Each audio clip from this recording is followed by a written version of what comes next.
Georgian authorities must release Vakho Sanaya as well as all those that are arbitrarily detained. ევროკავშირი ვახო სანაიას პატიმრობიდან გათავისუფლებას ითხოვს. სიტყვის გამო ჟურნალისტის პატიმრობაში გაშვებას ბრიუსელის საგანგებო განცხადებით ეხმაურება. სანაიას დაკავება ერთი პოსტის გამო ევროკავშირისთვის მედიის გაჩუმების მცდელობაა. ყოველი ასეთი შემთხვევა საქართველოს მდგომარეობას საერთაშორისო ასპარეზზე სულ უფრო მეტად ამძიმებს.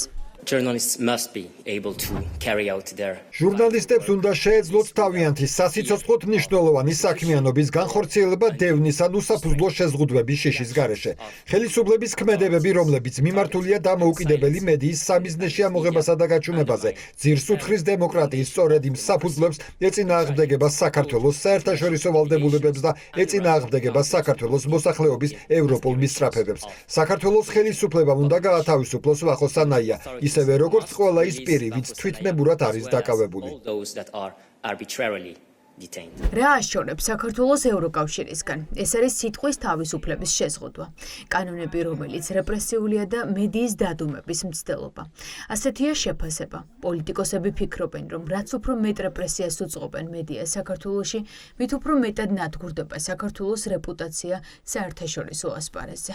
მთელი ტრაგედია არის ის, რომ ამაზე ვეღარც კი ვლაპარაკობთ, ანუ იმ რეალურ პერსპექტივაზე, რომელიც დაკავშირებულია ევროკავშირის გაფართოებასთან, ანუ რომელიც ამ ქვეყნისთვის არის და ამ ქვეყნის მომავლისთვის ძალიან მნიშვნელოვანი, ხო, ალბათ რაღაც ისტორიული ამბავი და ოცნების ამ პოლიტიკამ იმდენად დაგვაშორა ამ პერსპექტივას, მეტიც იმდენი ილაპარაკეს ევროკავშირზე როგორც რაღაც ნეგატივზე, რომ საქართველოს მოსახლეობის რაღაც ნაწილიც კი შეიყვანეს დაბნეულობაში, რომ ეს ჩვენი ისტორიული არჩევანი დღეს შეიძლება რეალიზდეს, რასაც წლები ველოდებოდით და ამ შანსს ხელიდან იმიტომ კი არ უშვებთ, რომ ვიღაცა ევროპელი ბიუროკრატია ცუდი, არამედ იმის გამო, რომ ქართულ ოცნებას აქვს ეს პოლიტიკა. სამი დღეა ქართული ოცნების გუნდი მსოფლიოს პოლიტიკური დედაქალაქებიდან იღებს კრიტიკას.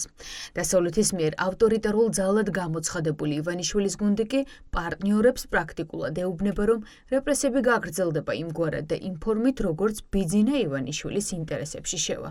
სიძულვილის ენასთან ბრძოლის მოტივით კი იჭერენ ჟურნალისტებს, რომლებიც ხელისუფლებას კრიტიკით წინააღმდეგობას უწევენ. თუ ისინი ჯარიმას არ გადაიხდიან და გამოავლენენ უპატივცემულობას, უპასუხისმგებლობას კონკრეტული უწყებების მიმართ, ინსტიტუტების მიმართ, შემდეგ იქნება უკვე კონკრეტულად სხვა სანქცია, როდესაც მაგალითად ბატონი სანაია, რომელიც 14 დღით წაბრძანდა საღჯელასრულების დაწესებულებაში და თითქოს Facebook პოსტის გამო წაბრძანდა. არ წაბრძანებულა, იგი წაბრძანდა შეურაცხყოფელი პოსტების გამო, მან ჩაიდინა ეს ყველაფერი განმეორებით, მან არ გადაიხადა არც ერთი ჯარიმა, მან არ გადაიხადა არც მეორე ჯარიმა და შემდეგ ნურავის ნუ გაუკვირდება, როდესაც ესე უპასუხისმგებლოდ იქცევა, რომ შეიძლება საჯელასრულების დაწესებულებაში მოუწიოს გამგზავრება. რა სიგნალია ვახო სანაიას 14 დღიან ადმინისტრაციულ პატიმრობაში გაშვება დამოუკიდებელი მედიისთვის.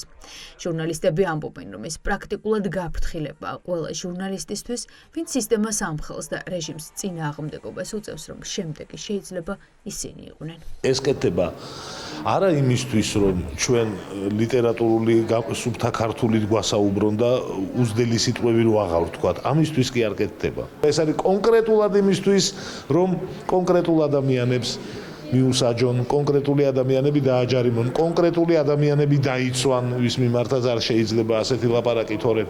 ესე შერჩევით რა, რამდენიმე ასეულან 1000 ადამიანს რომ ეყონან, რამდენიმე 1000, რამდენსაც საქმე დაჭირდება, მიყვებიან ესე რა, იმისათვის რომ მე ტალღა გამოიწვიონ დაშინების. ჟურნალისტი ვახო სანაია პირველი ჟურნალისტია, რომელიც Facebook-ის ეგრეთ წოდებულმა სქროლვის პოლიციამ 14 დღით პატიმრობაში გაუშვა. ეს არის პირველი პრეცედენტი იმისა, როგორ ისჯება და იდევნება ჟურნალისტი სოციალურ ქსელში სიტყვის გამო.